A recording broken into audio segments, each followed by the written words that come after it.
하나님 나라의 세 가지 짐이란 제목으로 말씀 전하기 원합니다. 여러분이 생각하는 하나님의 나라는 어떤 나라인가요? 우리가 알고 있는 하나님의 나라는 슬픔과 고통이 없고 영원한 기쁨이 있는 나라입니다. 어떤 분들은 천국을 상상할 때 금은보화로 길과 집들이 화려하게 꾸며져 있는 것을 상상할 수도 있습니다. 예전에 부흥회 제가 어렸을 때 초등학교 때 아주 어렸을 때 부흥회 강사님들이 말씀을 전하시면 설교하실 때 천국에는 가난한 사람이 없다고 말씀하셨습니다. 왜냐하면 천국은 모든 길이 금으로 되어 있고 모든 집도 금으로 되어 있어서 가난한 사람이 없다고 말씀하시더라고요. 예전에 제가 초등학교 아이들을 데리고 초등학생들 1000명이 모이는 집회에 참석한 적이 있습니다. 그때 한 목사님이 말씀을 전하실 때 천국을 이렇게 설명하셨습니다. 학원과 숙제가 없는 곳, 부모님의 잔소리가 없는 곳. 그랬더니 초등학교 아이들이 막 이렇게 막 함성을 지르더라고요. 천국은 숨 쉬지 않고도 수용할 수 있는 곳, 막 이렇게 말씀하시더라고요. 그 아이들은 하나님의 나라를 어떻게 생각할까요? 숙제와 학원이 없는 곳, 영원한 기쁨과 안식이 있는 곳, 이렇게 생각하겠죠. 오늘 말씀에 나오는 바리새인들이 생각하던 하나님의 나라는 다윗의 왕국이 회복되는 것이었습니다. 하나님의 나라가 임하게 되면 로마 제국으로부터 회방되고 자유를 누리는 것을 기다리고 소망했습니다. 그들이 생각했던 하나님의 나라는 정치적, 종교적 왕국을 회복하는 것이었습니다. 그런 바리새인들이 하나님의 나라가 언제 임하는지 물었습니다. 지금 바리새인들이 물어보는 하나님의 나라는 우리가 생각하는 그런 천국이 아닙니다. 그래서 그들의 질문에 예수님은 이렇게 대답하시는 겁니다. 오늘 본문 20절입니다. 바리새인들이 하나님의 나라가 어느 때에 임하니이까 묻거늘 예수께서 대답하여 이르시되 하나님의 나라는 볼 수 있게 임하는 것이 아니요. 아멘. 예수님은 바리새인들이 바라는 하나님의 나라를 볼 수 없을 것이라고 말씀하십니다. 그들이 원하는 하나님의 나라는 단 하루도 볼 수 없을 것입니다. 하나님이 약속하신 나라는 바리새인들이 꿈꾸는 다윗의 왕국이나 로마 제국으로부터의 해방되는 수준이 아니기 때문입니다. 그러면 예수님은 이렇게 말씀해 주십니다. 21절입니다. 또 여기 있다 저기 있다고 더 못하리니 하나님의 나라는 너희 안에 있느니라. 아멘. 바리새인들은 하나님의 나라가 언제 오냐고 물었지만 예수님은 너희 안에 있다고 말씀하셨습니다. 하나님의 나라는 이미 예수님 안에서 시작되었고 우리 안에서 자라나는 겁니다. 하나님의 나라는 이 땅에 오신 예수 그리스도 안에서 시작되었습니다. 예수님을 믿고 따라가는 우리 삶에서도 하나님의 나라가 이미 시작된 것입니다. 오늘 말씀은 그것을 설명하는 내용을 담고 있습니다. 그런데 종말론적인 관점에서 하나님의 나라에 대해서 설명하고 있습니다. 다시 말해서 하나님의 나라를 바라보면서 이 땅을 사는 사람들을 통해서 그들의 삶을 통해서 하나님의 나라가 이 땅에 실현되는 것입니다. 하나님의 나라가 언제 임하는지 어디에 있는지 하나님의 나라의 존재 유무에 대해서 우리가 어떻게 알 수 있을까요? 첫째, 성경에 기록된 말씀을 통해서 알 수 있습니다. 둘째, 예수님을 믿고 예수님을 따르는 사람들의 삶을 통해서 알 수 있습니다. 여러분 이런 말 들어보셨습니까? 성도는 걸어다니는 복음이다. 성경은 걸어다니는 하나님의 말씀이다. 여러분, 하나님의 말씀을 듣고 말씀을 따라 살아가는 성도의 삶이 곧 이방인들에게는 성경책입니다. 예수님은 하나님의 나라에 대해서 설명할 때 노아와 롯의 아내에 대해서 말씀하셨습니다. 오늘 본문 26절부터 32절에 보면 이런 내용을 기록하고 있습니다. 노아의 때에 된 것과 같이 인자의 때도 그러하리라. 노아가 방주에 들어가던 날까지 사람들이 먹고 마시고 장가들고 시집가더니 홍수가 나서 그들을 다 멸망시켰으며 또 롯의 때와 같으리니 사람들이 먹고 마시고 사고 팔고 심고 집을 짓더니 롯이 소돔에서 나가던 날에 하늘로부터 불과 유황이 비오듯 하여 그들을 멸망시켰느니라. 인자가 나타나는 날에도 이러하리라. 그날에 만일 사람이 지붕 위에 있고 그의 세간이 그 집안에 있으면 그것을 가지러 내려가지 말 것이요 밭에 있는 자도 그와 같이 뒤로 돌이키지 말 것이니라. 롯의 철을 기억하라. 아멘. 하나님의 나라는 이미 시작되었습니다. 노아 때처럼 소돔과 고모라 때처럼 심판이 있을 것입니다. 하나님의 나라를 바라보며 하나님 말씀에 순종한 노아는 구원의 기쁨을 얻었습니다. 반면에 세상에 미련을 두고 불순종한 롯의 아내는 지옥의 고통을 경험합니다. 불과 유황이 비 오듯이 쏟아질 때에 그것을 뒤집어 쓰고 소금 기둥이 됩니다. 예수님이 하나님 나라에 대해서 설명하실 때 노아와 롯의 아내의 이야기를 하시는 이유가 있습니다. 이미 하나님의 나라가 임했다는 기쁜 소식을 알려주는 것과 동시에 심판이 가까이 왔다는 경고입니다. 빨리 믿음의 삶을 제대로 살라는 경고죠. 예수님이 이 말씀하시는 것은 노아 때처럼 롯의 때처럼 하나님의 나라가 이미 가까이 왔다. 이것은 기쁜 소식이지만 곧 하나님의 심판이 임하는 경고의 때, 경고의 메시지이기도 한 것이죠. 빨리 믿음의 삶을 제대로 살라는 말씀입니다.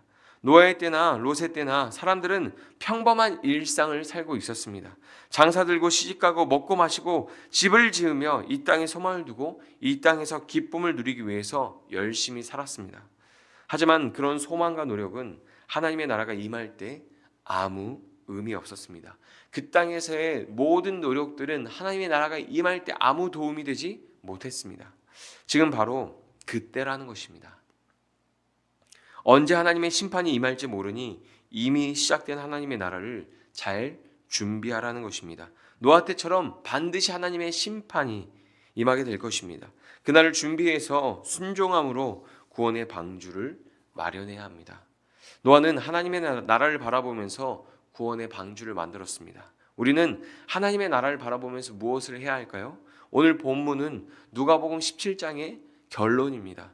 앞에 있던 이 17장 오늘 본문 앞에 세 단락이 나오는데 그 세 가지 단락에서 세 가지 지침을 말하고 있습니다. 우리는 하나님의 나라를 바라보면서 그 세 가지를 이 땅에서 실천해야 합니다.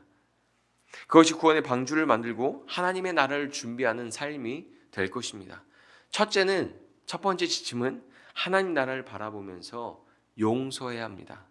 오늘 누가복음 17장 1절에서 3절입니다. 예수께서 제자들에게 이르시되 실족하게 하는 것이 없을 수는 없으나 그렇게 하게 하는 자에게는 화로다. 그가 이 작은 자 중에 하나를 실족하게 할진대 차라리 연자맷돌이 그 목에 매어 바다에 던져지는 것이 나으리라.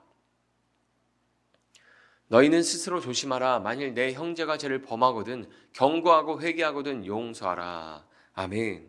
예수님을 믿으면 내 삶에 하나님의 나라가 시작됩니다.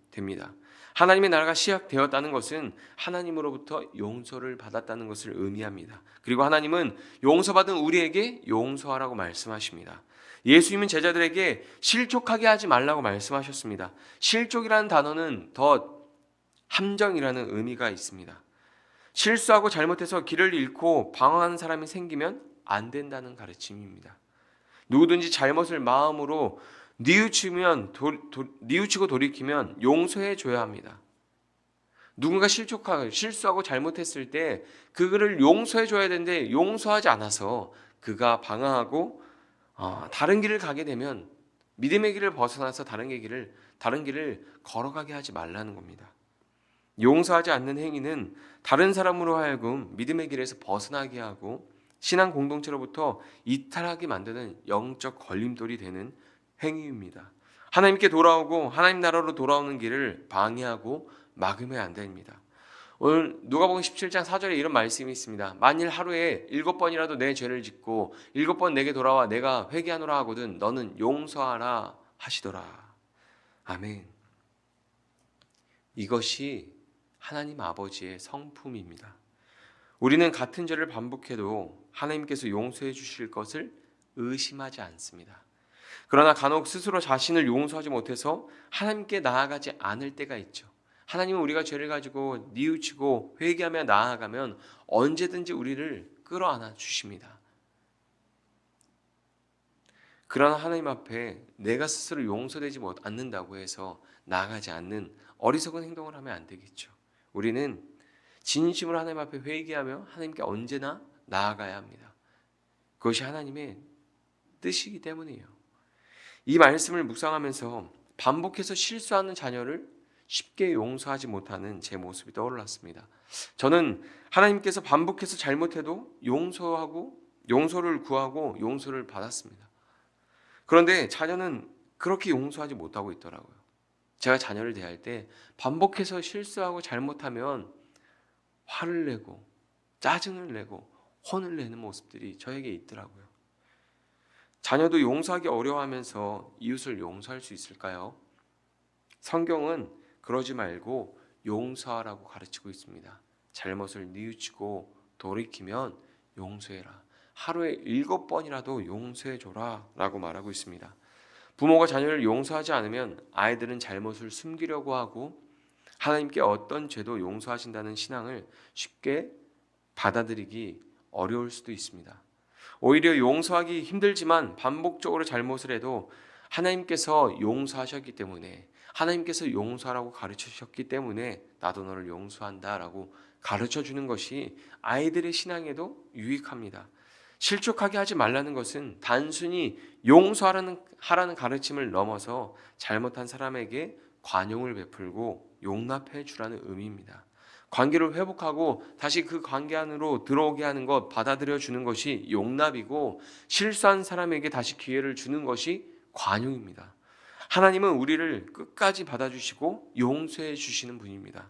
용서는 하나님의 성품을 닮아가는 일이며 그분의 통치를 따르는 삶의 방식입니다. 에베소서 4장에 이런 말씀이 있습니다. 서로 친절하게 하며 불쌍히 여기며 서로 용서하기를 하나님이 그리스도 안에서 너희를 용서하심과 같이 하라. 아멘. 우리가 용서하게 될 때 하나님의 나라가 우리 안에 있다는 증거입니다. 하나님께서 우리를 용서하셔서 우리는 하나님 품에 돌아올 수 있었습니다. 용서는 쉬운 일이 아닙니다. 세상의 용서는 죄에 합당한 대가를 지불합니다. 교통사고가 나면 그에 합당한 합의금을 내어줘야 용서가 이루어지죠. 그런데 성경에서 용서는 용서하는 하나님이 대가를 지불하셨습니다. 그래서 용서가 힘든 것입니다.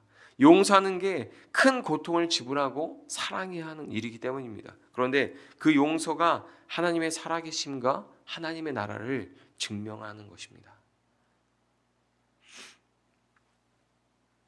두 번째 지침, 하나님의 나라를 바라보며 믿음으로 순종해야 합니다. 누가복음 17장 6절에 보면 이런 말씀이 있습니다. 주께서 이르시되 너희에게 겨자씨 한 알만한 믿음이 있었더라면 이 뽕나무더러 뿌리가 뽑혀 바다에 심기어라 하였을 것이요 그것이 너희에게 순종하였으리라. 아멘. 우리는 이 땅에서 하나님의 나라를 준비하며 순종하는 삶을 살아야 합니다. 비가 내린 적 없던 시대에 노아는 하나님의 말씀만 믿고 방주를 만들었습니다. 이해되지 않아도 노아는 끝까지 순종해서 방주를 완성했습니다. 우리가 사는 시대는 이해가 되어야 동의가 되고 따르는 시대입니다. 그러나 순종은 하나님의 높으신 뜻과 깊으신 뜻을 다 이해하지 못하더라도 순종하는 것입니다. 원수를 위해서 기도하고 사랑하라는 말씀을 우리는 이해하지 못합니다. 왜 원수를 위해서 기도하고 왜 원수를 위해 사랑해야 될까요? 우리가 이해가 되지 않아서 받아들여지지 않아서 실천을 못합니다. 그러나 우리가 받아들여지지 않는 말씀이 있어도 말씀에 따라 순종해야 하는 것이죠. 그러나 믿음은 노아가 방주를 지으라는 하나님 말씀에 순종했던 것처럼 이해되지 않는 영역도 순종하는 것입니다. 하나님 나라를 바라보는 사람들에게 그 믿음의 순종이 있어야 합니다. 누가복음 17장 9절에서 10절을 보면 이런 말씀이 있습니다. 명한 대로 하였다고 종에게 감사하겠느냐? 이와 같이 너희도 명령받은 것을 다 행한 후에 이르기를 우리는 무익한 종이라 우리가 하여야 할 일을 한 것뿐이라 할지니라. 아멘. 믿음으로 순종하는 사람들은 하나님에게 어떠한 보상이나 상급을 기대하지 않습니다. 순종은 칭찬을 바라고 하는 일이 아닙니다. 종이 주인의 명령을 따르는 것처럼 믿음의 순종은 당연한 것입니다. 열심히 신앙생활을 했지만 칭찬이 없고 보상이 없고 어떠한 대가를 기대했지만 이루어지지 않아서 상심하고 낙심하는 것은 잘못된 일입니다. 바울은 모든 것을 은혜로 받았습니다. 고린도전서 15장 10절입니다. 그러나 내가 나 된 것은 하나님의 은혜로 된 것이니 내게 주신 그의 은혜가 헛되지 아니하여 내가 모든 사도보다 더 많이 수고하였으나 내가 한 것이 아니요 오직 나와 함께 하신 하나님의 은혜로라. 아멘. 우리가 하나님의 자녀가 된 것, 하나님의 나라를 유업으로 받은 것 모두 은혜입니다. 그리고 이 땅에서 하나님의 나라를 섬기고 순종하고 다른 사람보다 더 많이 수고할 수 있는 것 또한 하나님의 은혜입니다. 그 은혜를 아는 자들은 이 땅에서 하나님께 감사하다는 말을 들으려고 하지 않고 오히려 감사를 고백합니다. 하나님 앞에 칭찬을 드리려고 하지 않고 오히려 하나님께 영광을 돌려드립니다. 세 번째 지침은 하나님 나라를 바라보며 감사해야 합니다. 성경에 10명의 나병 환자가 나옵니다. 그 중에서 예수님께 돌아와 감사한 것은 이방인 사마리아 사람뿐이었습니다. 이것은 유대 신앙 공동체의 모순을 보여줍니다. 그 모순을 감춰져 있던 모순을 드러내는 사건이죠. 하나님을 사랑한다고 말하고 복을 받았다고 말하고 율법에 열심을 보였지만 정작 하나님께 감사하지 않고 순종하지 않으면서 경건한 척만 했습니다. 누가복음 17장 16절부터 18절에 보면 이런 말씀이 있습니다. 예수의 발 아래 엎드려 감사하니 그는 사마리아 사람이라. 예수께서 대답하여 이르시되 10사람이 다 깨끗함을 받지 아니하였느냐? 그 9은 어디 있느냐?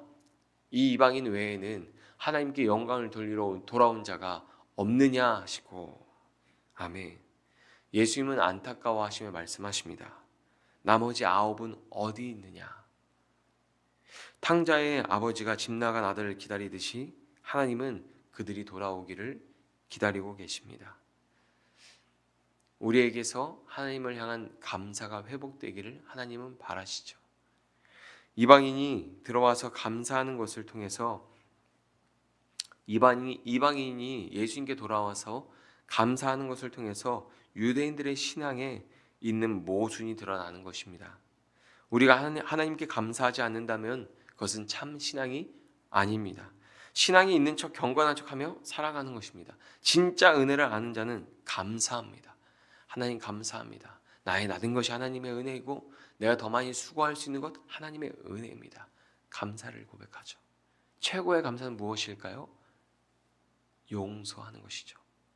하나님 나를 용서해 주신 그 은혜에 감사하며 나도 형제를 용서합니다. 나도 나에게 상처 준 사람을 용서합니다. 최고의 감사죠. 최고의 사랑은 용서죠. 나병 환자가 예수님의 말씀을 따라가다가 치유를 받았습니다. 그리고 치유받은 것을 깨닫고 하나님께 영광을 돌리고 돌아와 감사했습니다. 우리가 이 땅에서 예수님의 말씀을 따라 살아가면 반드시 은혜를 경험합니다. 말씀이 있는 곳에 회복과 치유가 있습니다. 그 은혜를 경험하는 자들이 하나님께 영광을 돌리고 하나님께 경배하고 감사하게 되는 것입니다. 오늘 본문으로 돌아가서 다시 정리해 볼까요? 노아는 하나님의 말씀을 따라 구원의 방주를 만들었습니다. 그리고 하나님의 날 구원을 얻었습니다. 그러나 롯의 아내는 하나님의 말씀을 따라 소돔에서 나오다가 걸음을 멈추고 뒤를 돌아보았습니다. 세상에 대한 미련 때문에, 세상에 대한 욕심 때문에 하나님의 말씀을 따르다가 걸음을 멈췄습니다. 그렇게 심판을 당했습니다. 노아와 롯의 아내를 대조해서 우리에게 전하는 메시지를 잘 이해해야 합니다. 예수님은 이렇게 말씀하셨습니다. 롯의 철을 기억하라. 롯의 아내가 왜 하나님의 나라를 바라보는 그 믿음의 삶에서 멈추어서 세상의 미련을 두고 돌아섰을까요? 롯의 아내를 기억하고 그 길을 가지 말라는 것이죠. 우리는 지금 예수님을 믿고 예수님의 말씀을 따라가는 삶을 살고 있습니다. 그 믿음의 길을 걸어갈 때 세상의 미련을 두고 있으면 안 됩니다. 말씀을 계속 따라가야 합니다. 그리고 우리가 이 땅에서 따라야 하는 지침 3가지를 살펴보았습니다.